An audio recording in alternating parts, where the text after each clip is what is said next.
Good evening and welcome to Open End. My name is David Susskind.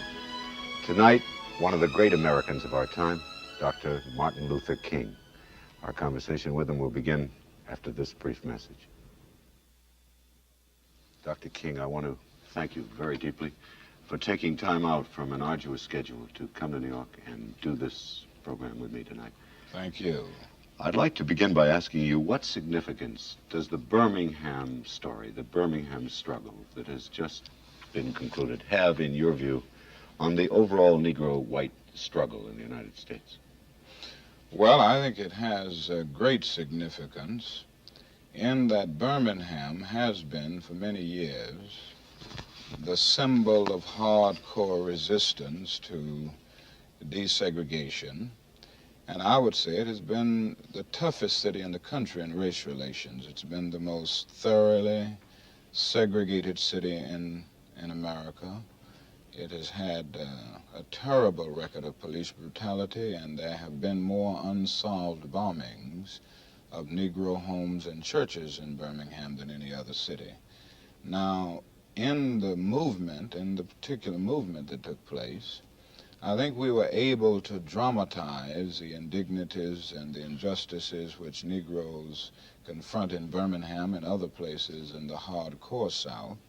And by doing this, I think we were able to bring the issue so much to the surface that everybody could see it. And after we reached the point of getting basic agreements from the economic power structure, I think it said to people all over that the barriers or the walls of segregation are crumbling in Birmingham, and they can crumble anywhere.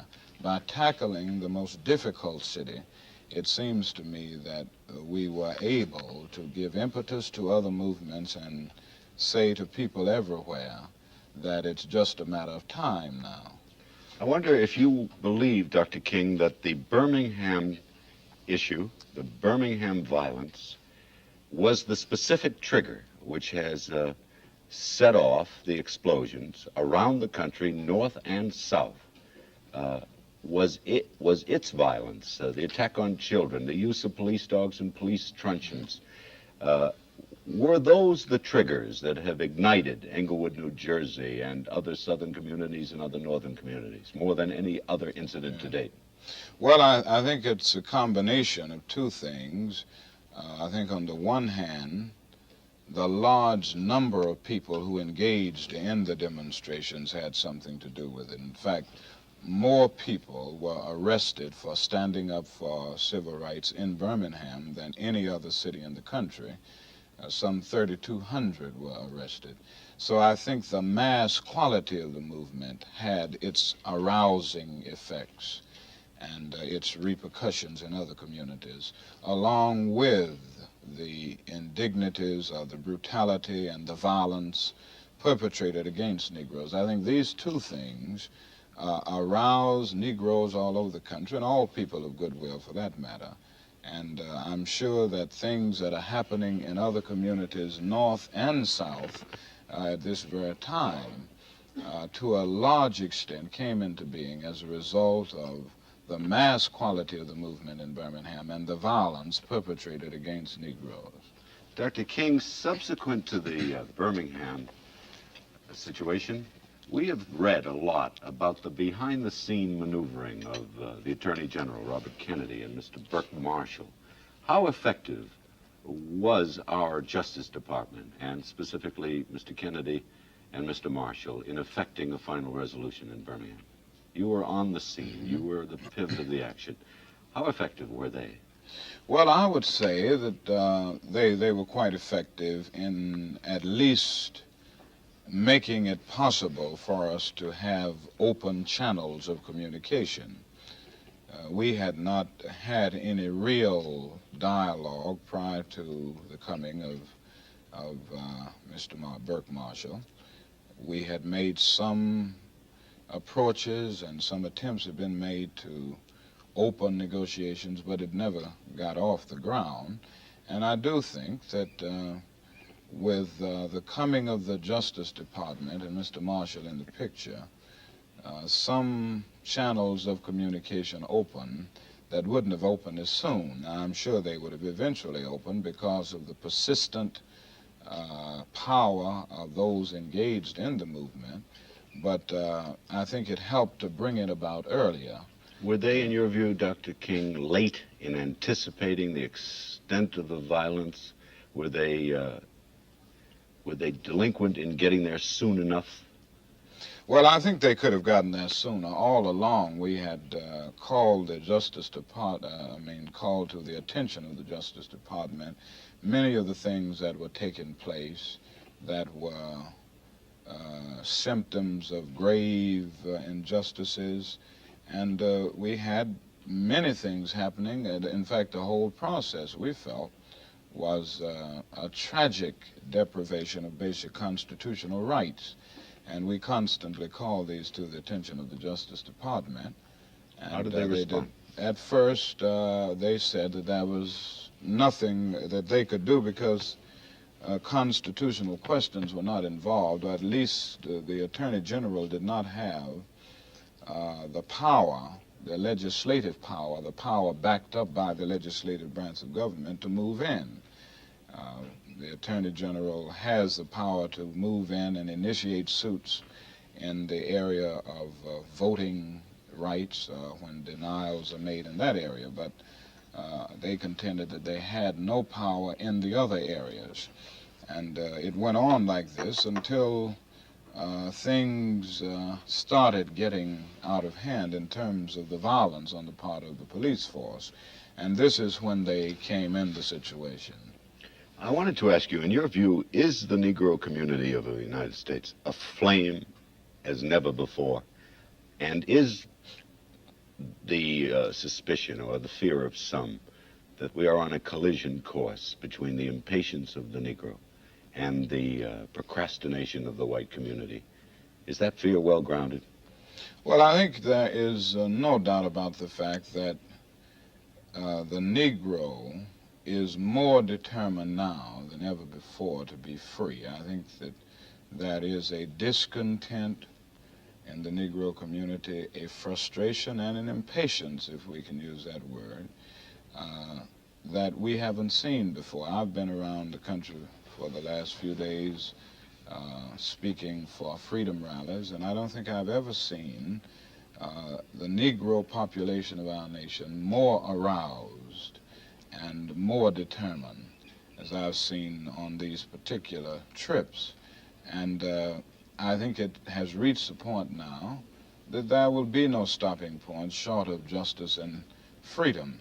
And I think the great challenge ahead is for the people of goodwill to see that the Negro is through with tokenism, through with gradualism, and through with see how far you've comeism. And he's determined now to gain these basic rights which have been guaranteed by the Constitution and God-given rights, and yet they've not been carried out. It really grows out of blasted hopes, because we all responded to the Supreme Court's decision of 1954 with a great sense of hope. This came to us as a great beacon light of hope. And yet after 8 years or more, we've come to see that integration has moved about 1% a year of students a year. And moving at this pace, it will take 92 more years to integrate the schools, the public schools of the South. And then outside of the South, we see de facto segregation growing every day. The ghetto continues to exist. And the endless frustrations that develop as a result of economic deprivation and social isolation will naturally cause the kind of discontent that we now have in the Negro community. And I think it is colliding with another force that must ultimately give and recognize the urgency of the moment. Do you fear that if the pace of desegregation and integration is not sufficiently swift, that violence is inevitable and that your own nonviolent movement may be overridden by the militancy of the Negro community? Well, realism impels me to admit that if we cannot speed up the process, so to speak, if we can't move on and break down these barriers of segregation and discrimination, out of frustration and despair, many Negroes may turn to violence and other courses of action that they wouldn't ordinarily respond to, that they wouldn't ordinarily use as a technique. And I think there is an urgency about the situation, and I think if the nonviolent movement is not supported, and if there are not attempts made at every hand to give support to those who are trying to work out something through the creative channel of nonviolence, then it may open the door for the more extremist groups to come in and really take over. It can develop into a very explosive situation. I mean explosive in terms of violence, and I must make it clear that I'm not advocating this and I'm not predicting this, but I'm trying to analyze the problem realistically and honestly. I think if we don't get a strong civil rights message and proposal from the president, and if we don't get an actual implementation of it on the part of Congress, we will see ourselves in a deeper situation of chaos. And I think that this makes it even more urgent for the forces of goodwill to really work hard to get it through. This is why I've said in recent days that it's unfortunate that the president may be out of the country during the period when so many forces need to be mobilized, and when the tremendous weight and prestige of the president will be needed to mobilize these forces, because I'm sure the South is thinking now in terms of talking the bill away, filibustering, and this will be tragic, it will be unfortunate, and I think it can lead to a darker night of terror.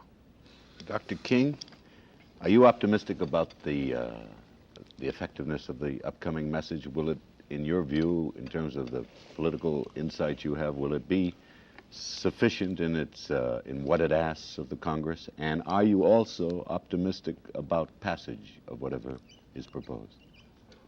Well, I think the bill will be a fairly strong bill if it follows what has been reported in the press. I do think we need something like the kind of public accommodations bill which would prohibit discrimination in any business that is engaged in interstate commerce. I think this is good, and it would do a great deal to end segregation in many of the hotels and restaurants and other businesses throughout the South. And I think there is a great need to speed up the process of public school integration. As I said a few minutes ago, this has really been a frustrating and a very slow process, and something has to be done.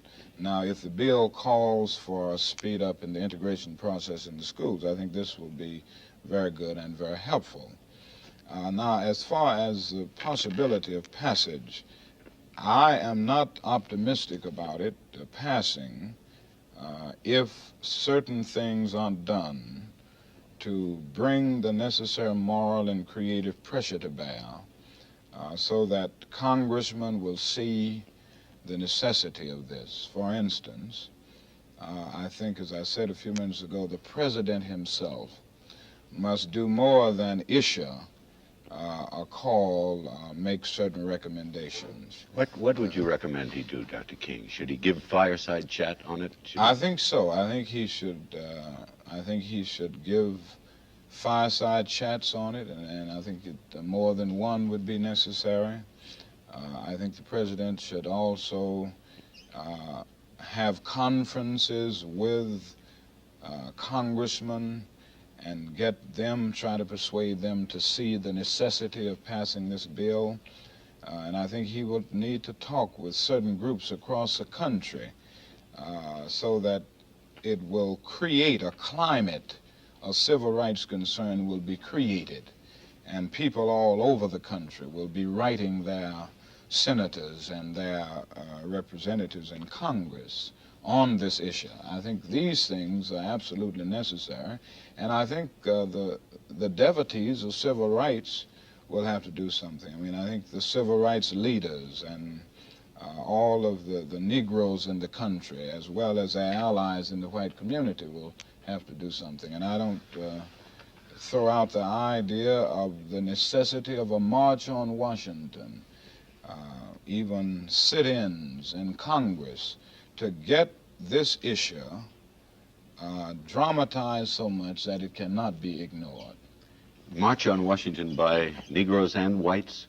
Yes. All citizens? Yes. I'm thinking now of all people of goodwill who are concerned about the American dream and the implementation of the basic principles of our democracy. And this would include Negroes and whites. And I think it would have more power if it is an interracial march calling upon our nation to bring into being these just laws which will take us on a long, long way toward the American dream. In the recent meeting between James Baldwin, Lena Horne, Harry Belafonte, and other prominent Negroes with the Attorney General, the suggestion was made that the president could make a very dramatic contribution to the issue by taking the University of Alabama Negro applicants to the school himself. The Attorney General was reported to have recoiled at this idea, to have been stunned or horrified or taken aback.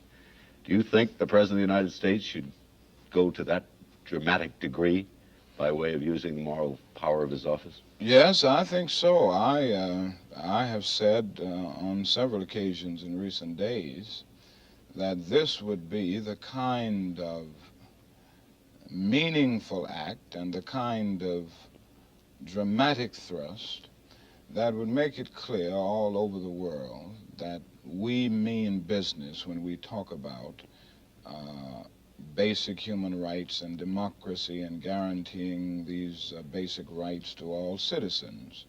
And I think we have come to the point in our nation that we need this kind of moral witness on the part of the highest official and the most respected citizen in our nation. It would give a sense of hope to the Negro. It would give a sense of support to the many, many white people of goodwill, North and South, who have been working in this area. And it would do a great deal to lift the image of the United States in the eyes of the world, people of all countries who are looking and they are seeing all of these bad things. But to see this as a great moral act would do a great deal, I think, to give us a better image all over the world. Dr. King, we must pause for just a brief moment. We'll be right back. Find the President of the United States to date wanting in the way in which he has used the moral power of his office, moral suasion. And if you do find him wanting, and your remarks up to this time seem to suggest that you do, what has been his motive, do you think, in holding back? Well, I must honestly confess that the president hasn't done all that he could do and that we would like to see him do in the area of civil rights. I don't want to be unfair in my criticism. I want to say, on the one hand, that the president has done some significant things in civil rights. And I think he is basically a man of genuine goodwill who wants to do the right thing. And I could point to some of the things that he's done that have been helpful. On the other hand, President Kennedy has not yet given the leadership that the enormity of the problem demands. He has failed to live up to his campaign promises. He has not gone on record calling for any meaningful civil rights legislation up to now, and if he does in the coming days, we will welcome this, but he has not done it in the past. And of course, there is still the need to use the power of moral persuasion to a greater degree than he has in the past. This is one area where the president has not moved with a great sense of urgency. Why has he hedged, do you think? Well, political considerations? I think it boils down to a fear of arousing the ire of Southern congressmen, many of whom hold the leadership in basic and important committees in Congress. And it may be that the president feels that his other legislative program can't get through if he makes these senators and congressmen too angry on the civil rights issue. My position has been that this issue is a basic moral issue, I mean the civil rights issue, and that many of the Southerners are going to take a stand against the president's legislative program, I mean other phases of his legislative program anyway. And it is better to go down taking a strong moral position than to lose out when you have hedged on a basic moral principle. And I think this is a choice before the president. He must start now making moral decisions rather than purely political decisions. And I think in the final analysis, he will be supported in the country. It's very seldom that an individual in the political world has an opportunity to do that which is morally right and politically expedient simultaneously. But I think this is one issue that is morally right on the one hand and politically expedient on the other. I think the president will discover that if he took a forthright, courageous stand on this issue, he would get great support from people all over the country, particularly in the big industrial urban areas of the North and the West, that in the final analysis will elect the president. Dr. King, will the coming showdown between Governor Wallace and the federal government on the admission of the 2 Negro students to the University of Alabama, in your view, will that lead to new violence in Alabama? There are 1,000 troops stationed there. The Negro community probably awaits the event. If Governor Wallace were to do a Governor Barnett act and attempt to prevent the entry himself physically with his troops, would that lead to an outbreak of new violence? Well, I think there is this danger. There's a real possibility. Now, in recent days, Governor Wallace has backed up a bit, and he has gone on television calling for nonviolence and calling for peace and orderliness. And how much influence this will have, I don't know. I feel now that Governor Wallace has been under so much pressure from the political power structure of the state, the economic power structure, the business leaders, and the ecclesiastical power structure. The ministers from all over have said to Governor Wallace, this is the wrong course of action. The Attorney General of the state, the Lieutenant Governor. And I think he's been under so much pressure that he may change his course of action and try to follow through on some token political promise that he made, yet at the same time try to keep violence from erupting. If this happens, it may be possible to prevent violence. On the other hand, if the governor over the next few days persists in his determination to stand in the door and place the troops, the state troopers of Alabama over against trying to block the entrance of the Negro students, and then a showdown comes between the state and the federal government, there is a danger that the violent forces of the state will become so aroused that they will resort to violence and will unconsciously and consciously feel that they are aided and abetted by Governor Wallace in all that they are doing. So it's difficult to say. I think we must realize that it's a dangerous situation, and Governor Wallace has done a grave injustice not only to Alabama but to the whole nation by embarking on such an irresponsible course of action. Dr. King, has the pressure of events and the frustration of the Negro in seeking his rights made your philosophy, your doctrine of nonviolence, more difficult to preach effectively? Are you, within your own people, is there now a militancy that is damaging your theology of nonviolence? Well, at this point, I don't think so. I must make it clear that I don't advocate a weak and a sort of complacent nonviolence. I advocate a militant nonviolence, a movement that moves on, a resistance movement that does resist, but it does it nonviolently. Now, I am as impatient as anybody about the slow pace of the desegregation process, and I feel that we've got to move on in a very vigorous, forthright, and determined manner. My only insistence is that it would be both impractical and immoral to try to make violence our major thrust, or to try to make violence a method that we will use to get to the goal of integration. And as I said, I think it's just downright impractical, even if one doesn't take the moral questions under consideration. Now, it is true that because of the failure of the forces of goodwill to rally around the democratic ideal and the whole process of integration, many people in the Negro community have become so impatient that they've become bitter.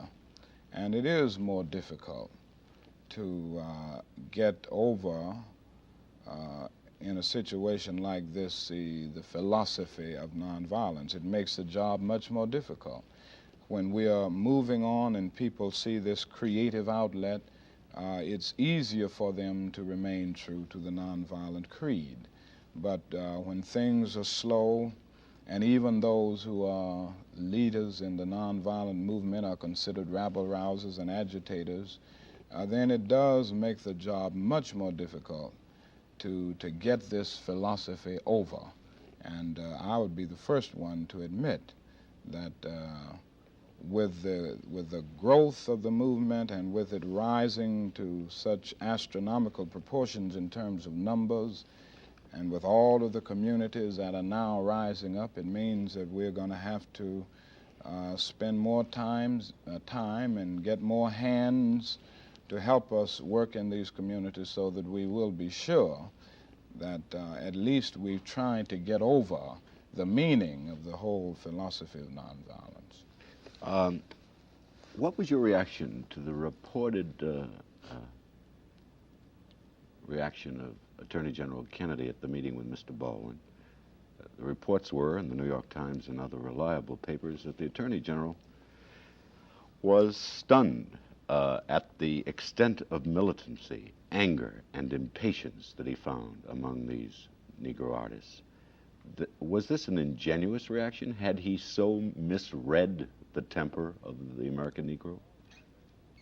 Well, I think this is a real possibility, and I think many white people of goodwill, many who are even fairly close to the Negro community, fail to realize the seriousness of this problem and the mood of the Negro, the impatience and the discontent of the Negro. I think that many people fail to see this, and it isn't that they are not people of goodwill. On the whole, they understand the depths and dimensions of the problem, but they just haven't been able to see this new determination on the part of the Negro, and the new determination itself has grown out of this impatience and this great discontent, so that I'm not surprised to to know that some left with the conclusion that the Attorney General didn't realize this, because I've seen others who have been very concerned about the problem of racial injustice, but somehow had not been able to understand or to see this growing militancy in the Negro community. Does the reaction of the Northern and Western Negro against de facto segregation in housing and lack of equal job opportunity contain the same elements of violence potential as we are seeing in the South today? I think so, and sometimes even more, because in the South, the system of segregation is legal and therefore overt, and it's easier to get at it points. It's out in the open, so you can tackle it legally. You can tackle it through nonviolent demonstrations and other forces, and you can see pockets of progress here and there in the South. You can look back and say, well, a year ago I couldn't go to the lunch counters, but now we can go. A year ago I couldn't go in the hotels in this particular city, but now I can go. A year ago we could not go in the theaters, but now we can go. So you do see progress at certain levels. It's just token progress, but it can be seen. Now in the North it's different. Since segregation is not legal, it has to be subtle. It has to be covert. And because of the growing problems around this, often the Negro can only see retrogress. If he lives in a city like Detroit, he recognizes that he's about 28 or 30% of the population, and yet almost 70% of the unemployed. Because of discrimination and the fact that Negroes have been limited to unskilled and semi-skilled labor, a force called automation comes into being, and these are the jobs that pass away, so that the Negroes are the ones who suffer most at this point in the large industrial areas of the North. And I think because of this unemployment, because of the continued existence of the ghetto, and these things are involved together, you see, the evils of employment discrimination and housing discrimination are caught together. If a man doesn't have enough money to live, he certainly can't get adequate housing. And even if he has money, in so many instances he can't get it.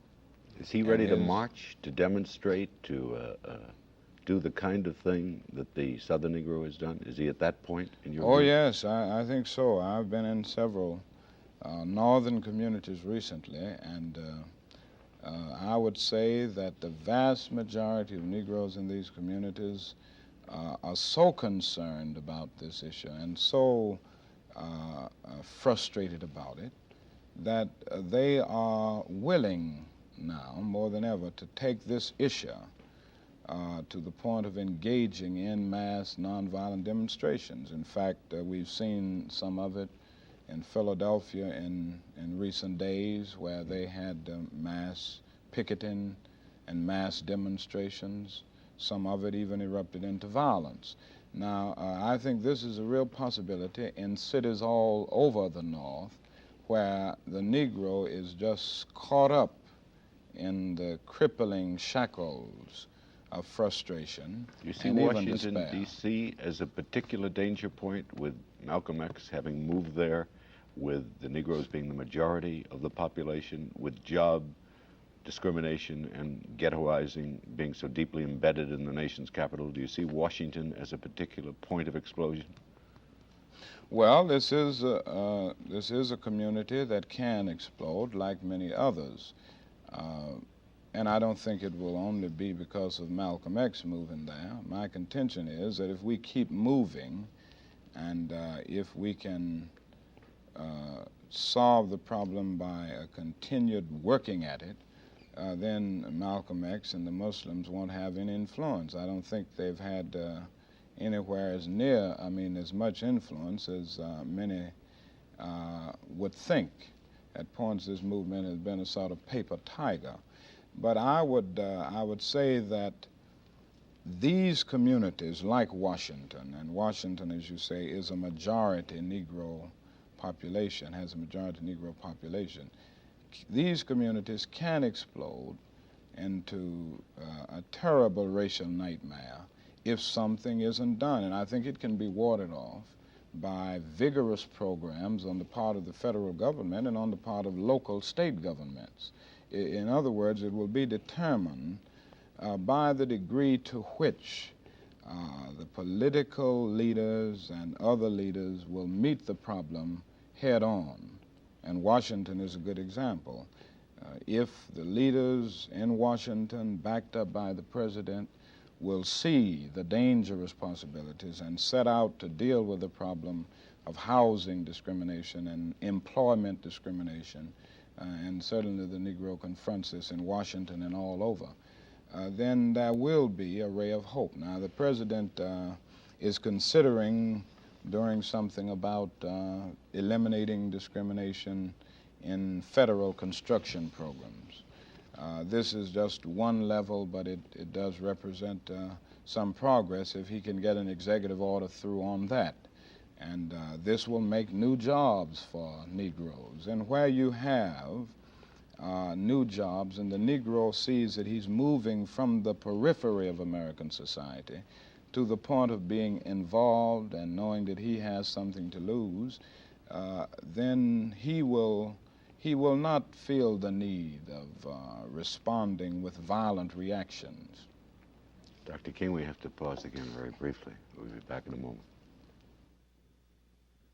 Dr. King, you have been reported very recently as saying that you no longer fear the Ku Klux Klan or the White Citizen Council as much as you have begun to fear the white moderate, that he is the bone in the throat of Negro progress. Would you implement that statement and tell us what you mean by that?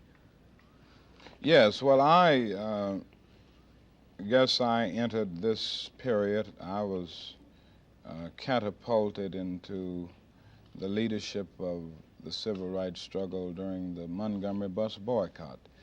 And I entered the struggle at that point having great faith in the moderates in the white community, feeling that the moderates would understand and that we would have great allies in our struggle from the so-called moderates. But in recent years, I've come to see that these are often the people who stand in the way of progress because they are committed only in a lukewarm manner. And every time you move to try to solve the problem, they will respond by saying, you're moving too fast, you ought to cool off, you should put on brakes. And they end up more devoted to order than to justice, and are more devoted to maintaining a sort of negative peace, which is merely the absence of tension, than gaining a positive peace, which is the presence of justice. And they can always say to you that you should wait for a more convenient season. And I've come to see that these are the people that often stand in the way because they get close enough to you to at least discuss your plans, and they become friendly enough to talk with you. You at least have dialogue with them. But they want to stand in the way of every move forward. And this has been my disappointment. I think at times it is better to have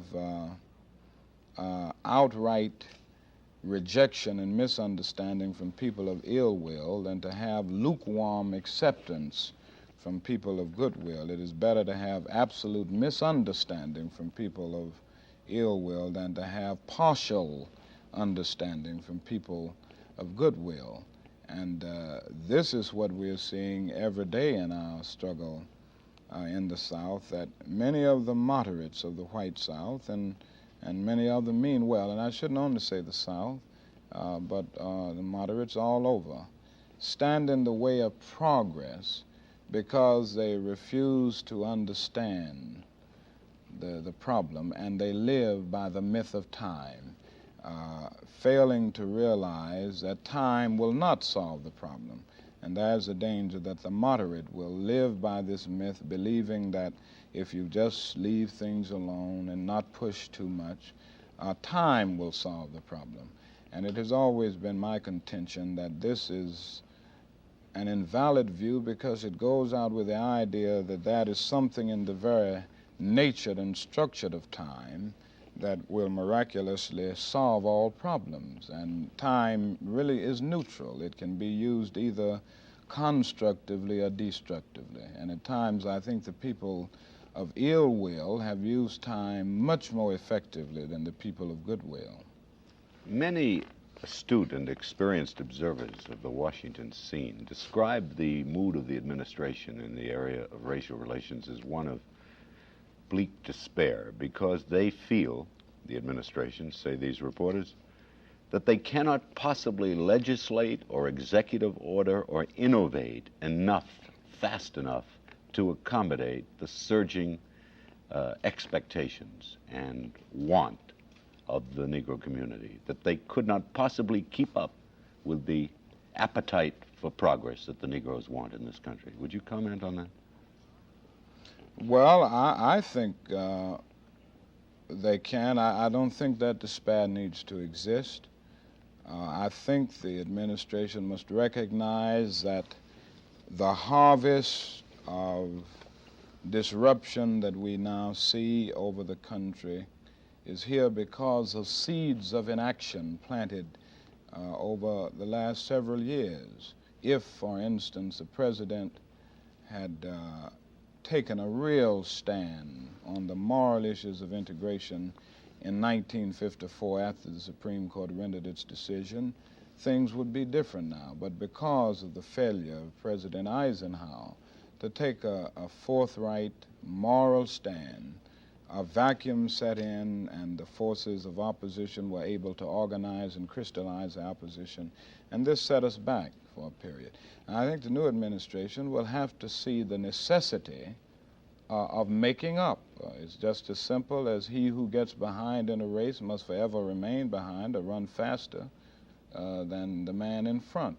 And we've got to see that we have gotten behind in the race of really following through on the executive and the legislative levels, even on the things that have been done through the judicial branch of the government.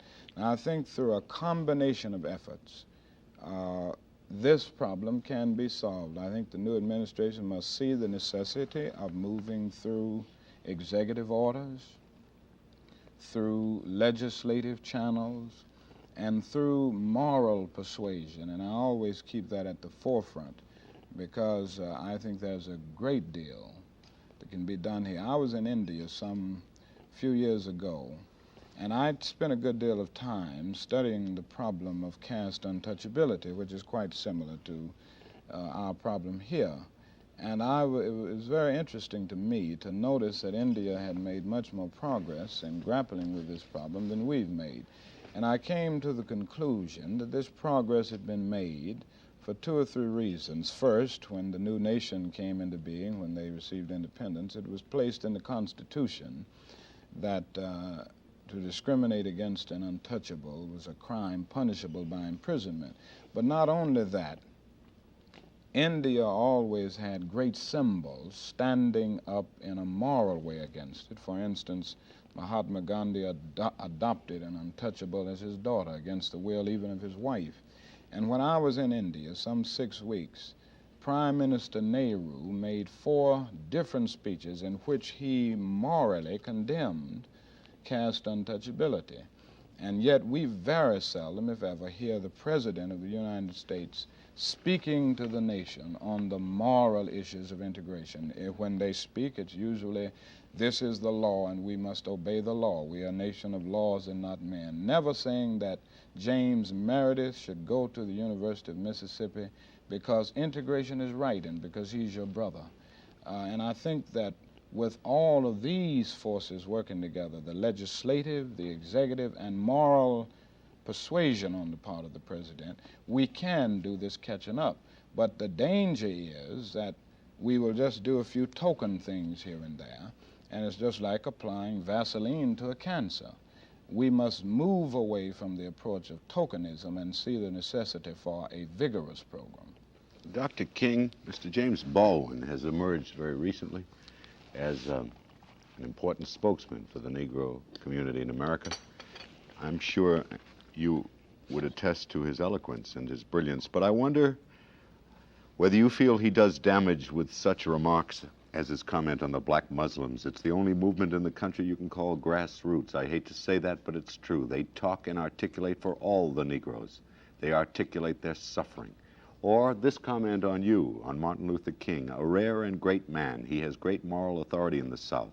He's gone through hell to awaken the American conscience, but he has reached the end of the road. Martin is undercut by the country. Now, is he doing a disservice in his backhanded support of the Muslims? And is he doing a disservice when he suggests that your nonviolent credo is passé? Well, I think James Baldwin is certainly an eloquent writer and a profound thinker, and I think he has analyzed the depths of this problem in a very fine way.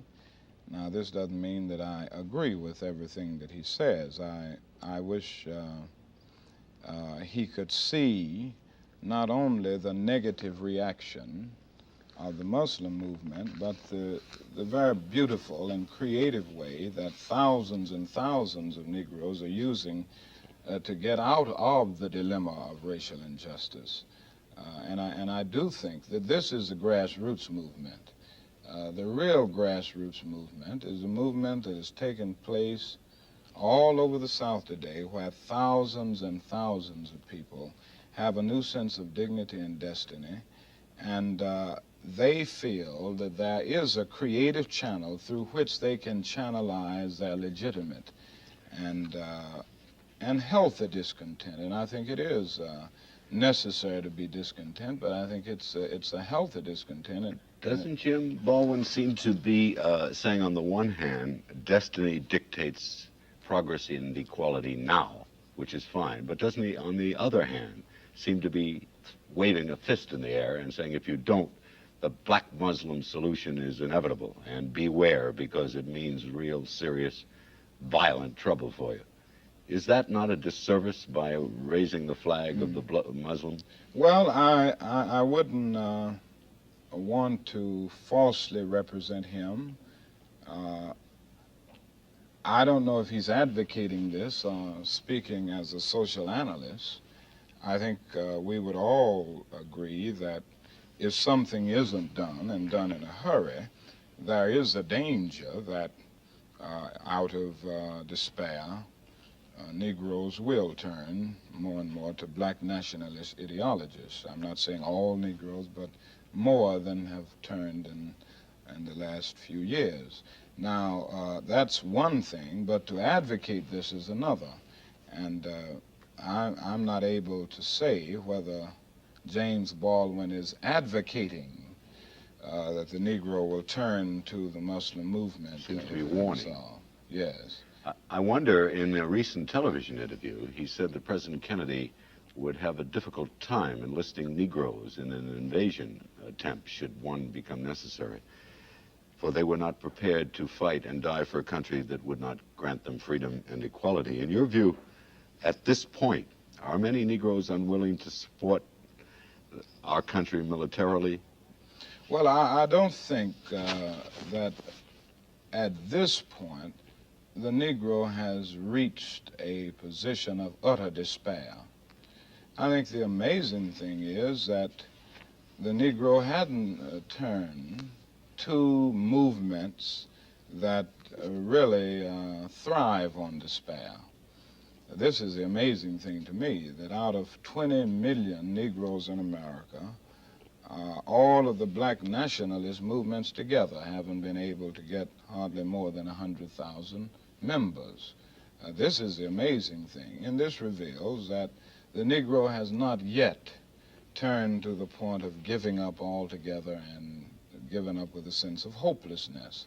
I think there is still a great sense of hope and a basic faith in America on the part of the American Negro.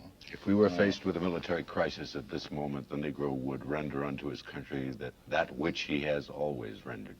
Oh, I think so. I don't think the vast majority of Negroes would turn against the country in the time of war. I don't see that kind of despair at this point. I don't know what it would turn out to be if events go the other way and we see more retrogress and progress. But I don't think that there is this kind of despair at this point that the Negro would turn against the nation. Malcolm X recently, very recently, said that any Negro who teaches other Negroes to turn the other cheek is disarming that Negro. You comment on that? Well, I think he would have to understand of turning the other cheek and the strength of nonviolence.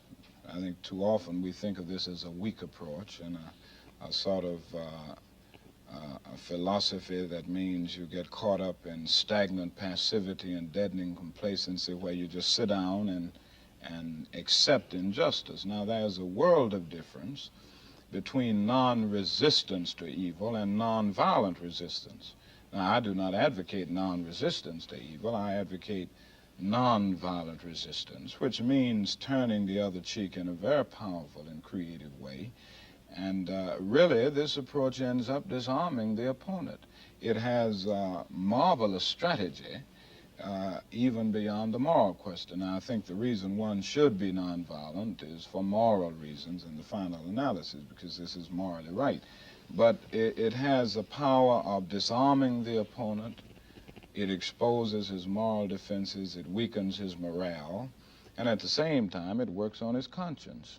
And I think that Malcolm X is altogether wrong if he thinks that we can do this by turning to violence. I'm not saying that he's saying that. But if this is even implied, I think we would get the other results. If we would turn to violence, we couldn't do these other things. It would really lead to the position of having state militias being used by Southern governors to kill and destroy a lot of innocent Negroes under the pretense that Negroes are inciting a riot.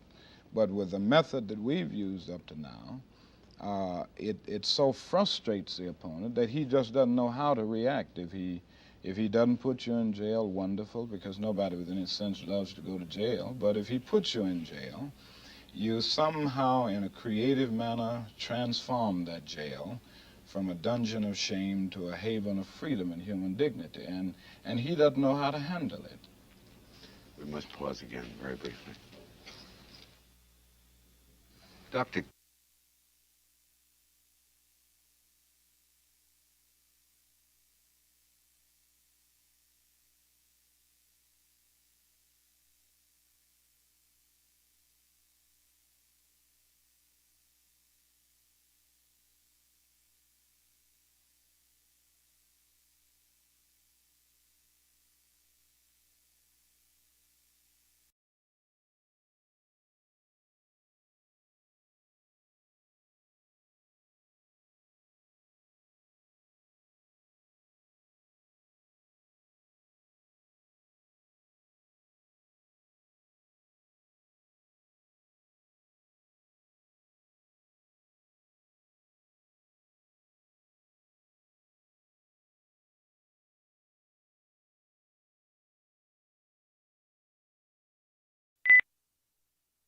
King, Richard Revere, in an article in the New Yorker magazine, said that this is the first administration which viewed racial inequality as morally reprehensible.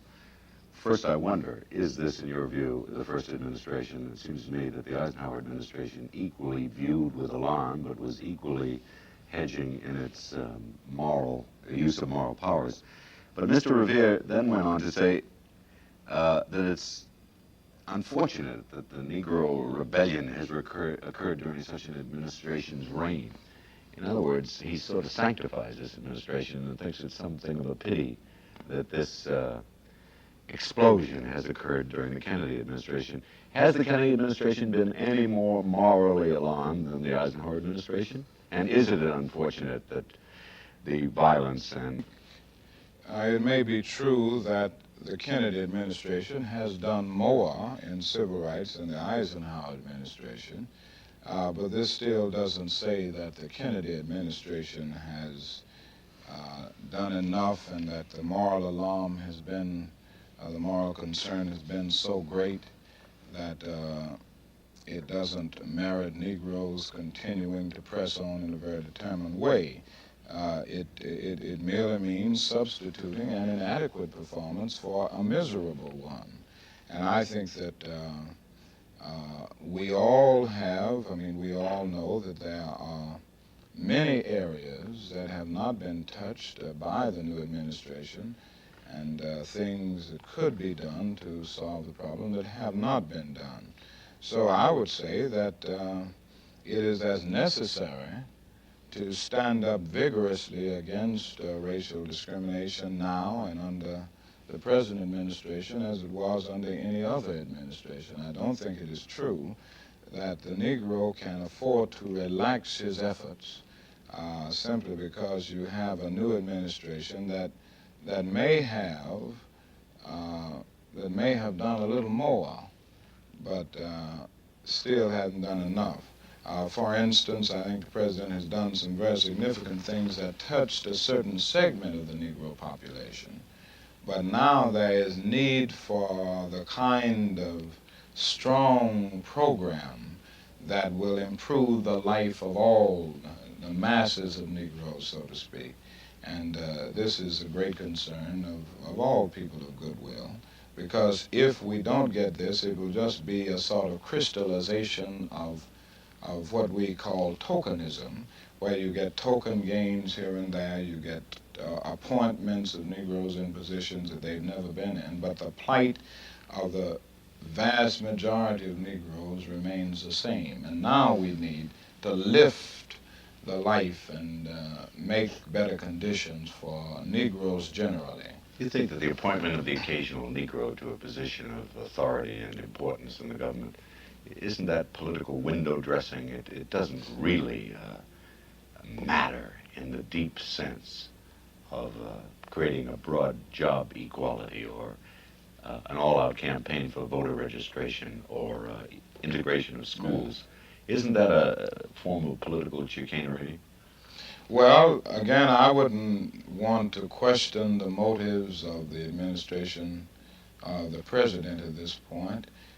It may very well be that, but I don't want to question that. But I do feel that in the long run, it would be much better to grapple with the problem from the causal source than to make a few appointments here and there that may appease Negroes generally and make them feel that a great job is being done, when at bottom the problem is still there. This becomes little more than a sort of tranquilizing approach that removes the emotional stress for a moment, but doesn't really get at the basic ill.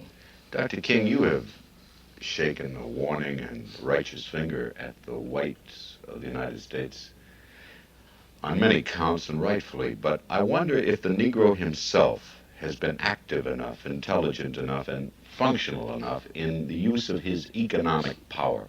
If a chain store system in this country discriminates in the South, if a drug chain, if a theater chain discriminates, hasn't the northern, western, and middle western Negro got enormous power of retaliation by withholding his patronage, by boycotting such establishments?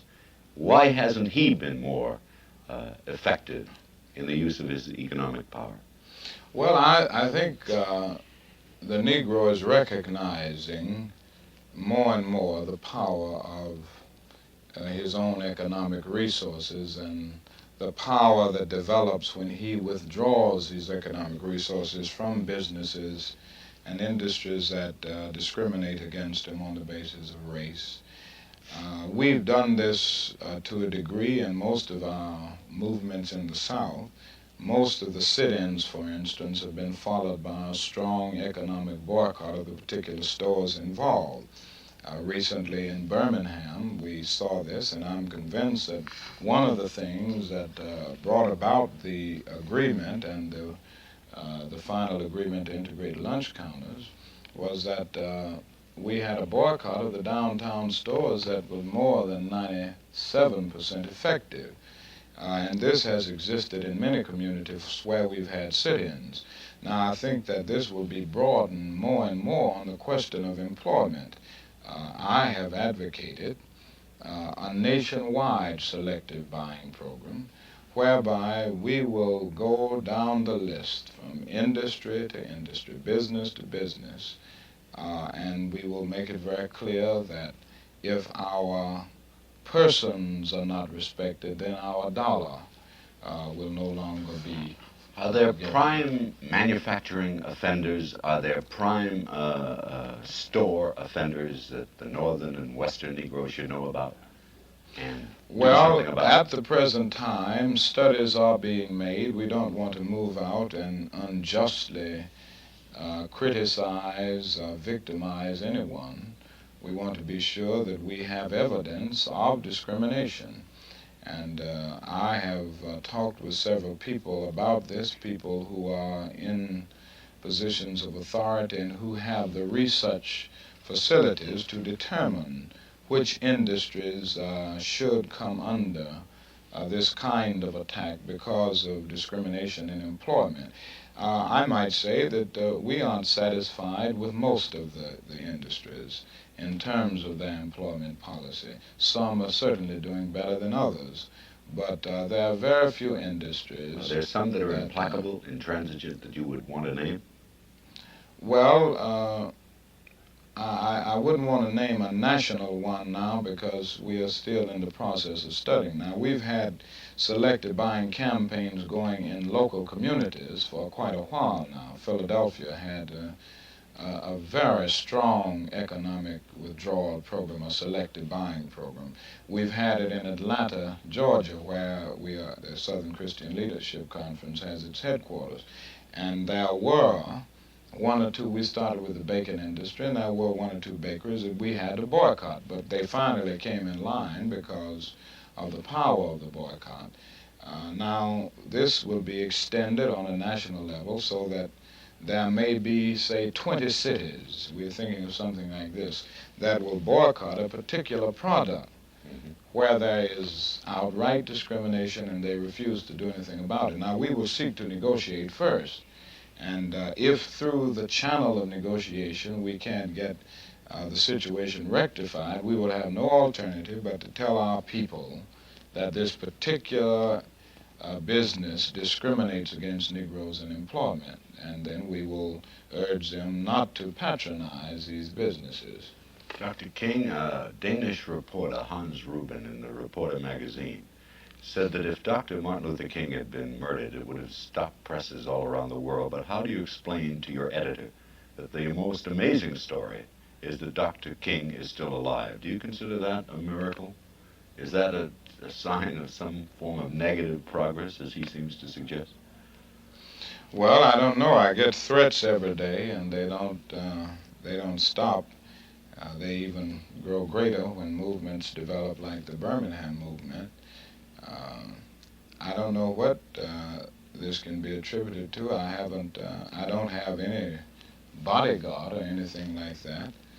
I don't even request protection from the federal government, although when I go into cities for large meetings to speak and things like that, the communities usually provide protection. But has the federal government ever offered you protection? Personal protection? Yes, in some instances when we've been in situations like the Freedom Rides in Montgomery when great threats came, and not in Birmingham because the federal government hasn't been in the same sense that they were in Montgomery during the Freedom Rides. They had federal marshals there. In Birmingham, FBI men are usually on the scene when I'm coming in or leaving, but I can only say that nothing has been done as far as my life being taken. I guess I'm religious enough to say that this is the grace of God. But as I said, the threats continue to come, and we continue to go on knowing that this course of action is in line with that which is morally right. Dr. King, do you think that either political party has any particular medal of honor to wear in the civil rights? The Negro invariably gives his support to the Democratic Party, yet it is the Democratic contingent from the South in the House and the Senate that invariably gives the Negro legislation the most difficult time. This automatic wedding of the Negro vote to the Democratic Party, is that earned, and is it a healthy thing?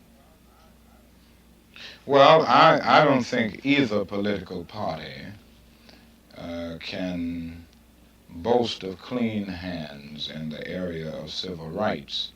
I think both parties have betrayed the cause of justice.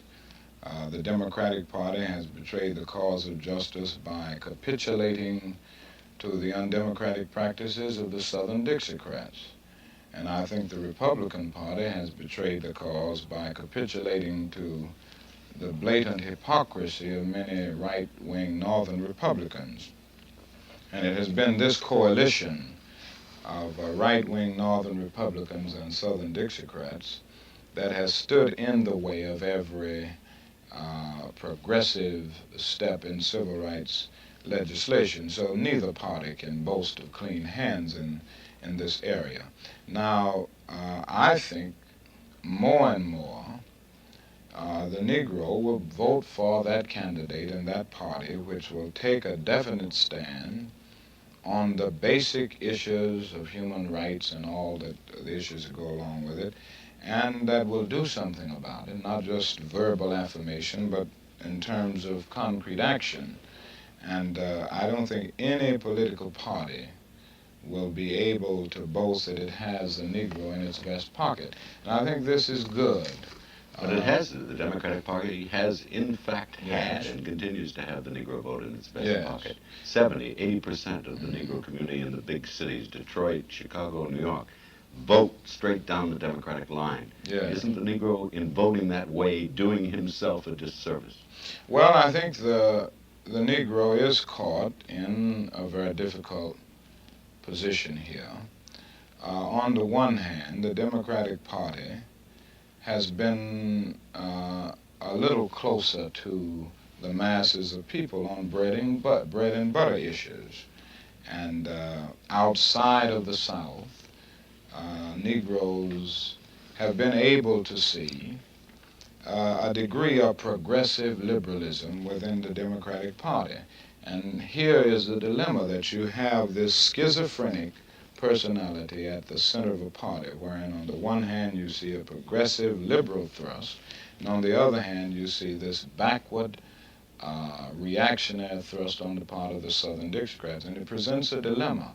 The Negro choosing between the issue of civil rights and social welfare issues on the other Medicare, hand. yes, education bills. Yes. But I wonder, for example, whether the Republican Party wins any votes for the effort, for example, in the House of Representatives recently of John Lindsay and other congressmen to initiate on their own resources effective civil rights legislation, not waiting on a presidential message. Mm-hmm. Do they earn Negro accolades? Well, I think this could become increasingly true if the Republican Party would somehow throw the yoke of division from its own shoulders. Now, there again, the Negro faces a dilemma, because just as you have an Eastland in the Democratic Party, you have a Goldwater in the Republican Party, who will come down south and make a speech and say that the Supreme Court's decision isn't the law of the land, and who just yesterday made it clear that he's not sure whether he will support civil rights legislation.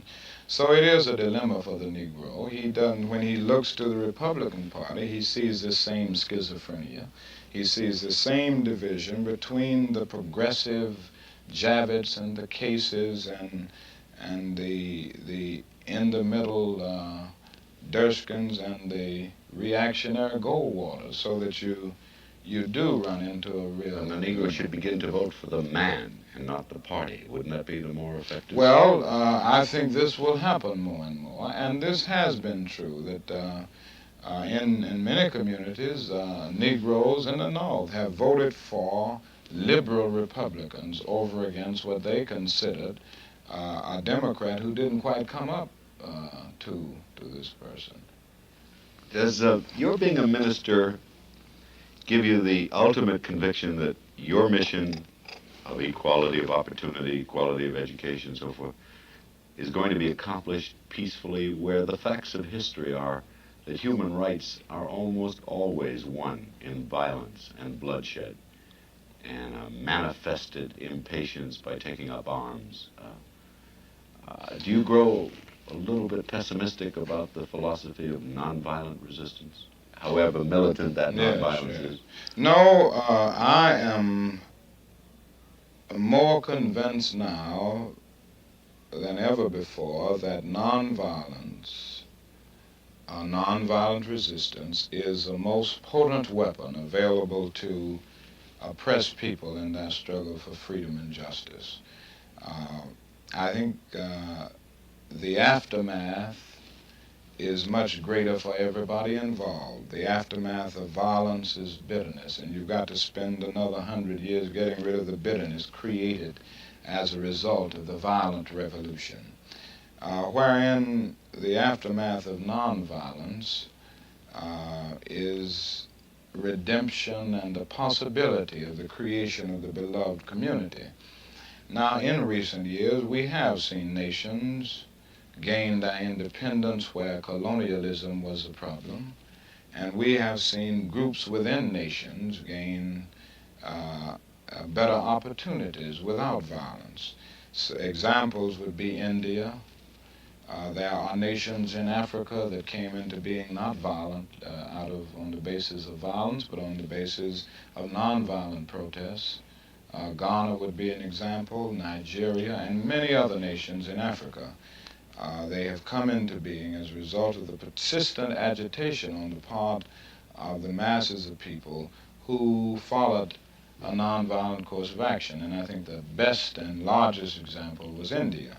Now, I think that it is even more urgent to follow nonviolence in a situation where you are seeking to gain your rights within a nation that you're going to have to live in even after these rights come. In the colonial struggle, or the struggle for independence, you're seeking to drive a foreign invader out. When you're seeking integration, you're seeking an adjustment and better conditions in a situation where you will be living with the very people the next morning. And I think it is even more necessary in such a situation to follow nonviolence, because the one thing that nonviolence says is that your aim is not to destroy or annihilate the opponent, but to win his friendship and understanding. And you engage in your protest activities in order to arouse the conscience of the opponent, and in order to bring the issue to the surface so that everybody can see it and deal with it. But you are not trying to get rid of him. And this is why I think it's so important to remain true to nonviolence. Excuse me for just 1 minute, another intermission. Representative Adam Clayton Powell observed a few days ago that there's very little difference between the North and the South in the matter of race relations, except that I would say, he said, that there is more hypocrisy in the North and more honesty in the South. Would you agree with that? Well, I would certainly say there's some truth in the idea that there is a great deal of hypocrisy in the North, and the Southern white man is more honest in coming right out and saying openly what he feels about the Negro. On the other hand, I think there is a difference, and I would not want to give the impression that the problem is the same in degree in the South and the North. In the South, as I said earlier, The problem is that of getting rid of desegregation, getting rid of segregation and bringing into being a desegregated society as well as an integrated one. So that we've got to get desegregation as well as integration. In the North, by and large, you have desegregation, and the real job of the North is to become integrated. You have the legal sanction of the system in many areas of the South, and because of this, it means that you have the job of getting rid of the system of segregation, which is legal, as well as moving on to that higher system which deals with attitudes, deals with mutual acceptance, genuine intergroup and interpersonal living, so that there is this difference. Now, I do feel that uh, the North must be eternally vigilant, and it must not become complacent, because if this happens, many of the subtle types of discrimination will continue to grow and develop, and they will become as great.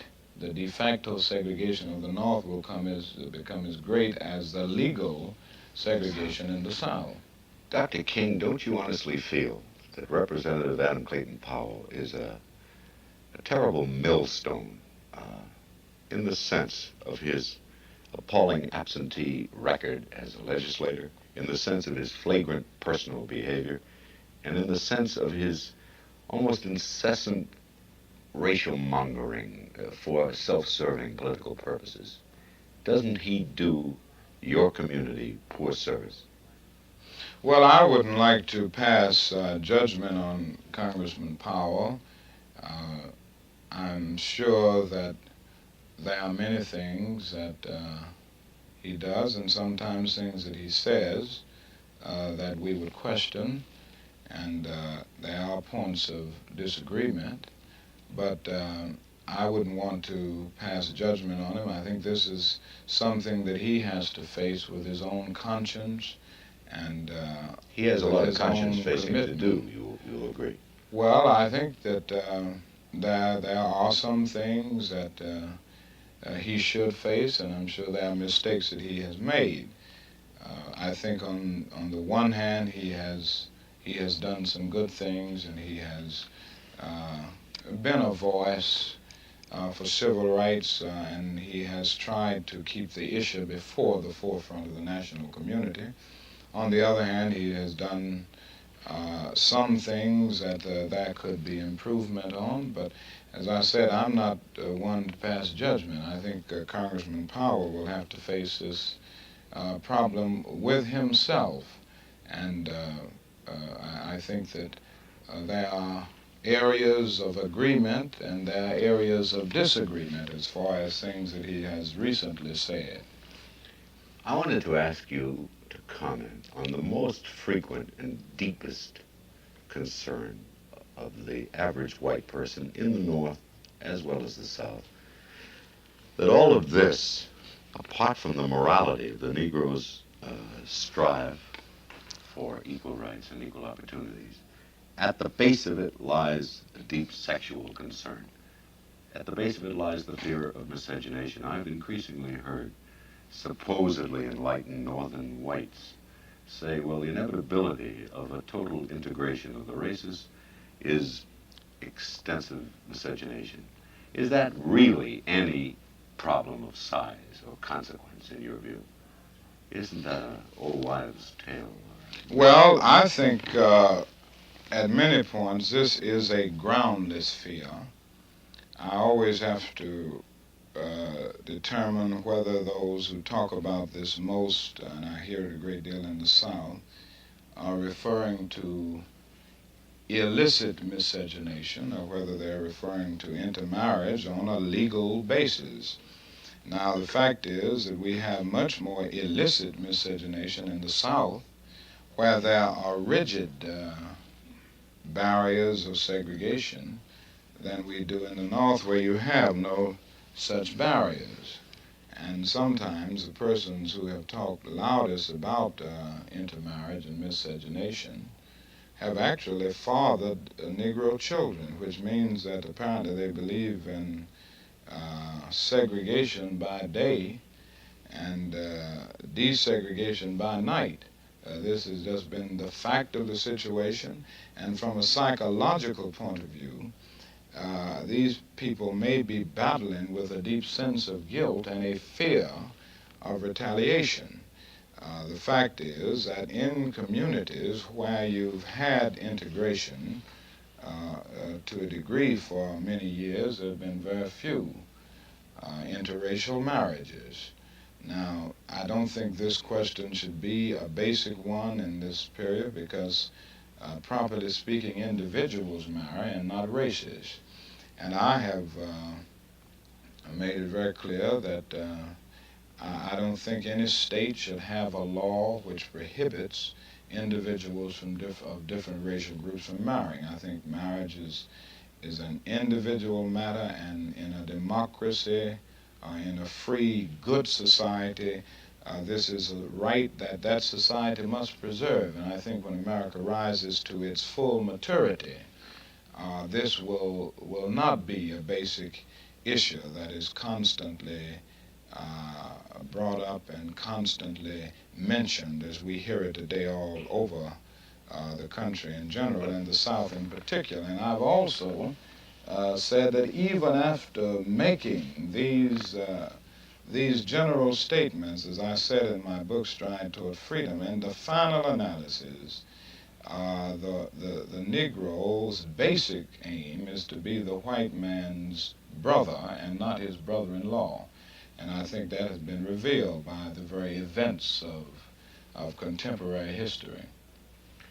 There is nothing more specific by way of an overriding statistic, for example. Well, there have been very few intermarriages, but it's such a basic psychological fear that it seems to me that someone should acquaint the white community with the fact that the Negro community has as much pride of race as Catholics have pride of religion or Jews have pride of religion, that no matter what the degree of integration, isn't it likely that it would always be the exception that would result in an intermarriage?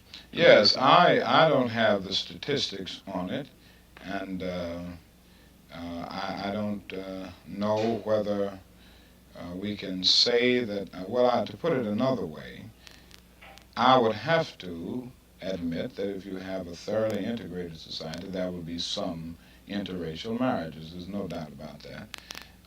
But I do not think this will rise to great and large proportions. I think that there can be a thoroughly integrated society where you have equality of opportunity, and yet the vast majority of Negroes will continue to marry Negroes and vice versa. So that I think this is basically a groundless fear.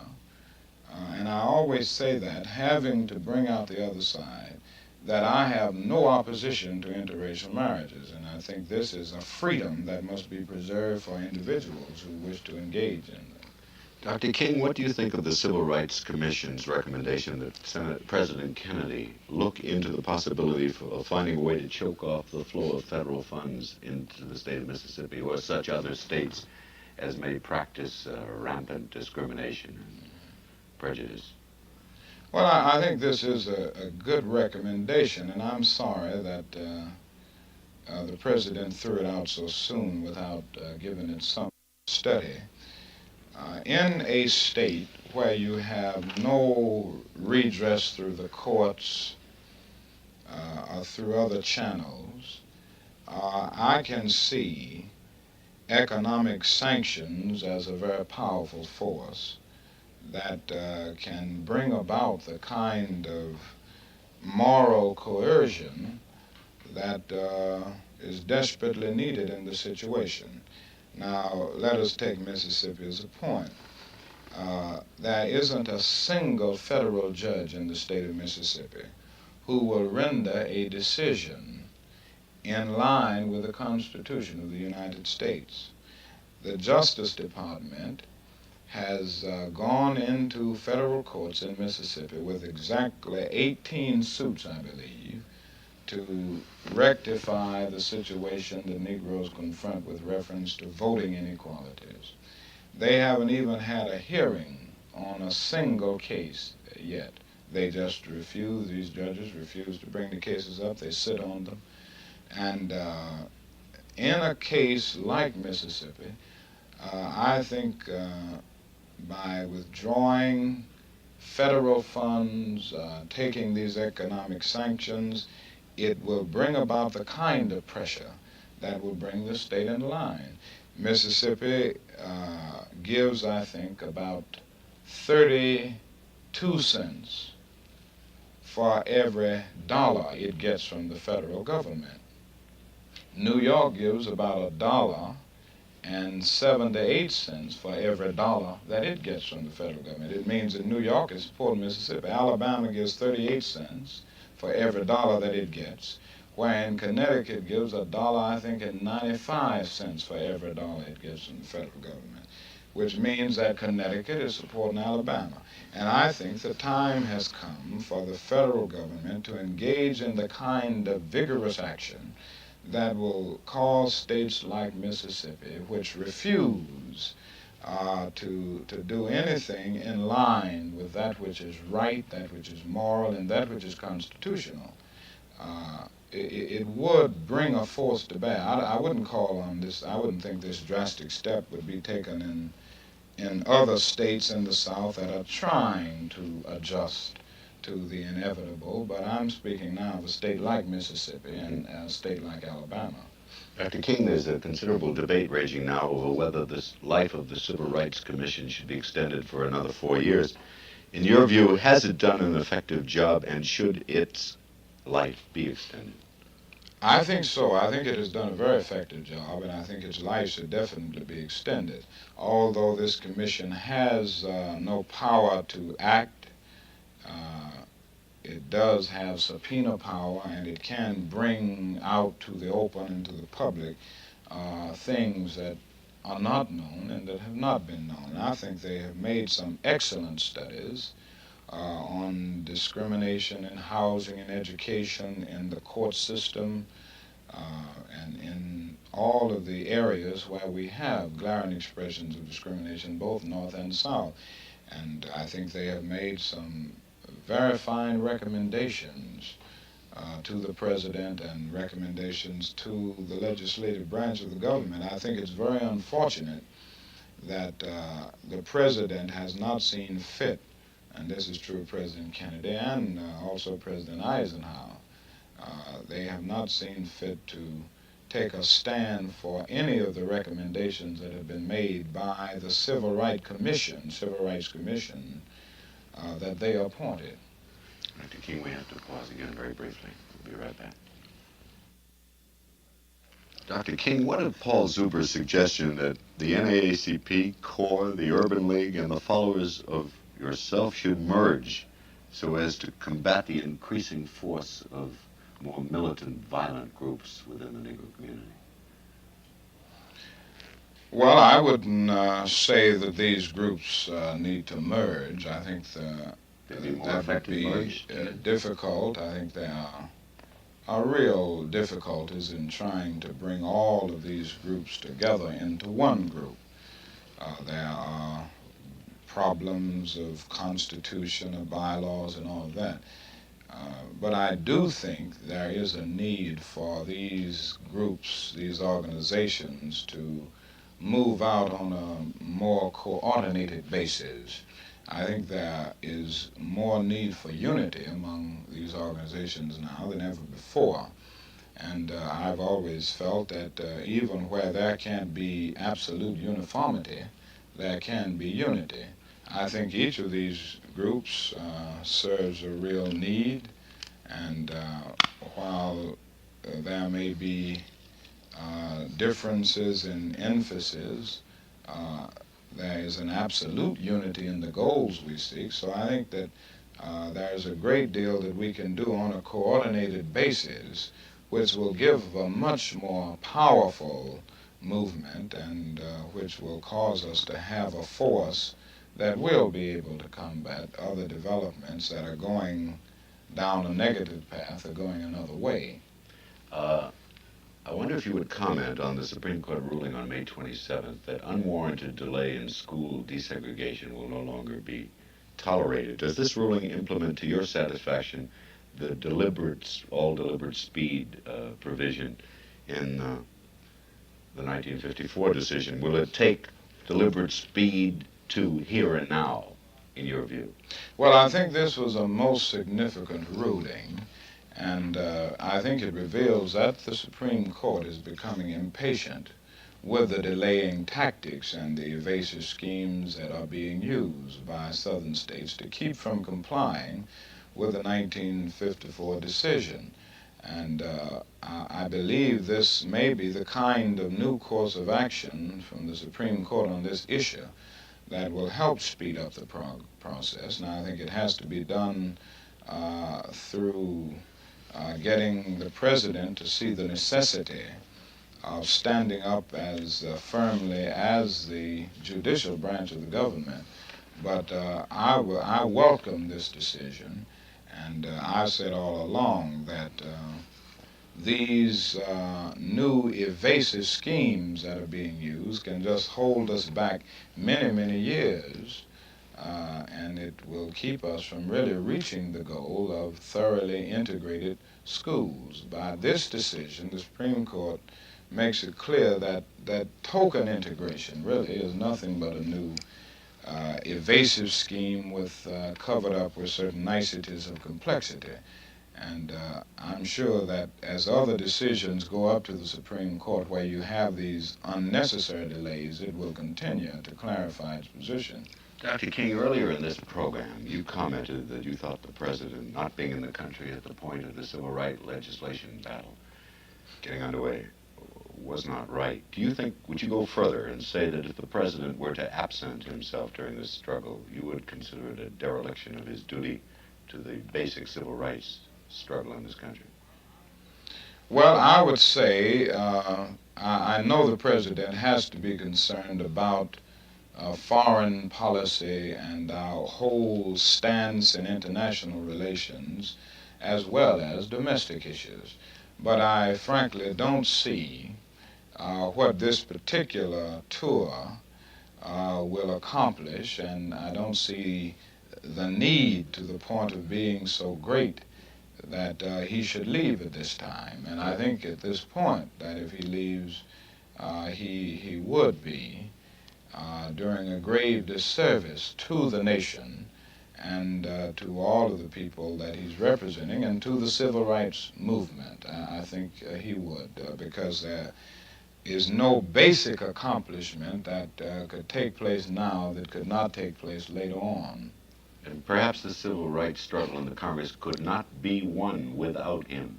Would you go This that is far? my feeling, that this bill cannot get through without the total weight of the president and his prestige behind it on almost a day-to-day basis, making it clear that he wants this and that the nation must have it and that it needs it.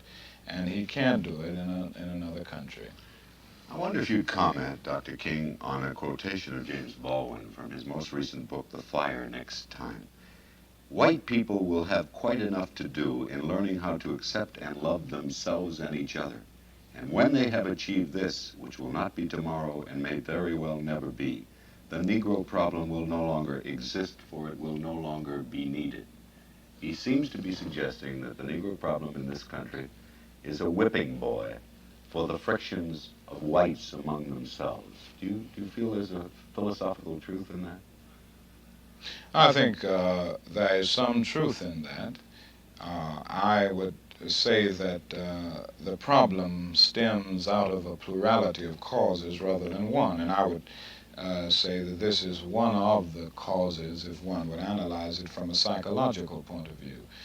This is not an uncommon thing in history for one group having internal individual psychological problems to shift all of their ills and all of their disappointments and all of the blame to another group so that the scapegoat becomes the injured party in the process.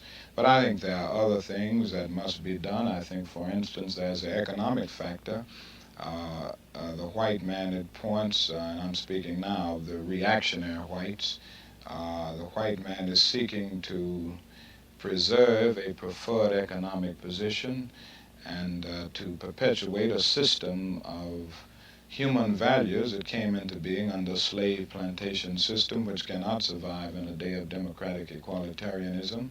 I think also there's a whole question of social status and the unconscious psychological desire to feel that you are bigger than somebody else, or you find a race over here that you make inferior, and it gives a sense of bigness and status to the other group. And then along with that is the thing we discussed earlier, the fear of intermarriage. Now I think all of these things conjoin to make for a very complex problem. And it means that the forces of legislation and the forces of education will have to be used in a very vigorous way to get many white people to grapple with a problem that they face as a result of the legacy of slavery and segregation with all of these economic and social overtones. I wonder if you would discuss for a moment or two a theory or philosophy increasingly apparent in the work of Mr. Baldwin, which work I admire very much, where he feels an increasing alienation, personal alienation from white society as a man. He says he distrusts the average white, that even the well-intentioned one and the well-spoken one on serious matters he views as cynically. He doesn't think they mean it. He's suspicious of their validity of what they say. He's suspicious of their intention or their ability or their wish to implement the intention with effective action. Are you equally cynical? Do you feel that there is a growing, deepening alienation between white and Negro on the personal, man-to-man level? Well, I think that there is some alienation, but it's nothing new. I think it's only coming to the surface now. It has always been there, expressed more in paternalistic ways in the past, and the Negro was often afraid to come out and say it. I think now he's willing to say things publicly that he didn't say privately. On the other hand, I find it difficult to generalize. The world isn't all this or all that. No race is all one way and another race all the other way. And I cannot push myself to the position of seeing all white people as the same people or the same way, and to see all with the same attitudes. Sure, there are some whites that you can't trust. There are some who really want to do the right thing and don't do it. But I have seen many white people who are thoroughly emancipated on this issue. And just as I don't want to see any white people generalize about Negroes and say that all Negroes are like this, I am becoming very disappointed with Negroes who are trying to make all white people the same way.